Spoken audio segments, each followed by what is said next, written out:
This is the second of two videos to look at the recent implementation of the Badi calendar by the Baha'is of the world. In the first video, we saw that the date of Nowruz is set according to the date of the Northern Hemisphere spring equinox, as observed in Tehran. In this video, we will see how the implementation of the Badi calendar affects the dates of holy days, especially the birth of the Bab and Baha'u'llah.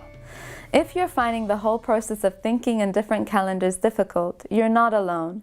Baha'is in the West in the early days of the faith had to deal with the Islamic lunar calendar, the Iranian solar calendar, the Julian calendar, and the Gregorian calendar for different accounts of historical events. This unfortunately resulted in some discrepancies in historical records when dates weren't translated accurately.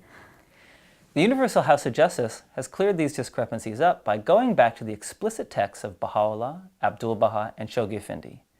And they have determined that from the 20th of March 2015, the holy days will occur as follows. As you can see from this document, in order to appreciate the extent of the changes, the best thing to do would be to get a hold of a copy from your local spiritual assembly. Because Nowruz is based on the equinox and not on other calendars, it is important to note that these dates may well be different from the Gregorian calendar equivalents that the Baha'is in the West have been using, and may fall on different Gregorian dates from year to year. However, the birthdays of the Bab and Baha'u'llah have special conditions. In the Islamic calendar, they fall on consecutive days, the 1st and 2nd of Muharram. Baha'u'llah stated in the Kitab-i-Aqdas, "The birth of the Abha beauty was at the hour of dawn on the 2nd day of the month of Muharram, the 1st day of which marketh the birth of his herald. These 2 days are accounted as one in the sight of God." But wait! In the Gregorian calendar, the Bab was born on the 20th of October and Baha'u'llah on the 12th of November. How can they be consecutive days and also weeks apart? It's all to do with the length of a year in a calendar. Brace yourself, here comes some maths. The Islamic lunar calendar is based on cycles of the moon. 1 year is 354 days long, compared to 365 days for the Gregorian calendar. The Bab was born 707 days after Baha'u'llah. 2 Islamic years are 708 days, so in that calendar, the day of the birth of the Bab is 1 day before the birth of Baha'u'llah. In comparison, 2 Gregorian years is 730 days, so in that calendar, the day of the birth of the Bab is 23 days before the birth of Baha'u'llah. And because Baha'u'llah drew attention to the twin nature of these 2 days, that is how they will be observed. Yes, but the Guardian stated that in the future they would follow the solar calendar as well. That means they can't just be celebrated according to the Islamic calendar month of Muharram, which migrates throughout the solar year. So how has the Universal House of Justice resolved this issue?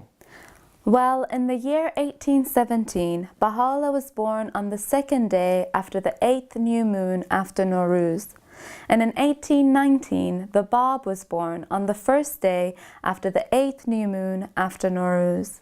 So the House of Justice has said, "We have decided that they will now be observed on the 1st and 2nd day following the occurrence of the 8th new moon after Nowruz, as determined in advance by astronomical tables using Tehran as the point of reference."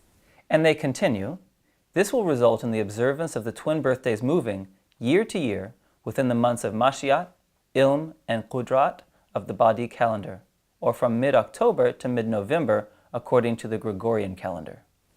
This means the dates of the twin birthdays will move in a similar way to Easter, always at roughly the same time of the year, but shifting within a range of dates from year to year.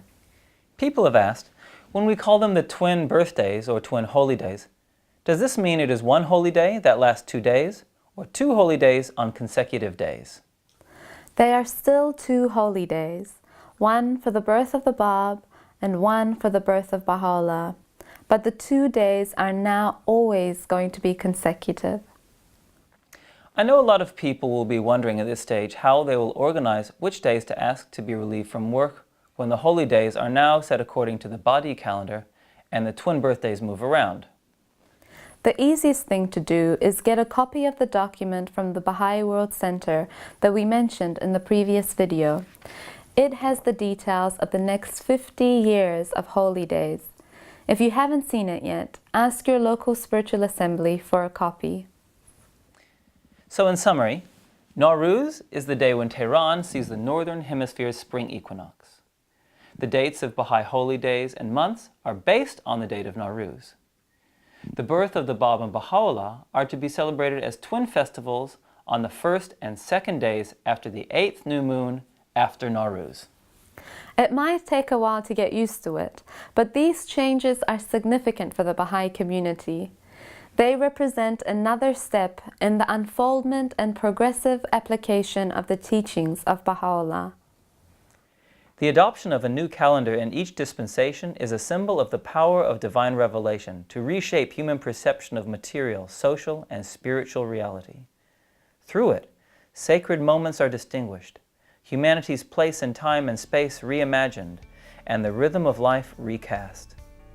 Next Nowruz will mark yet another historic step in the manifestation of the unity of the people of Baha and the unfoldment of Baha'u'llah's world order.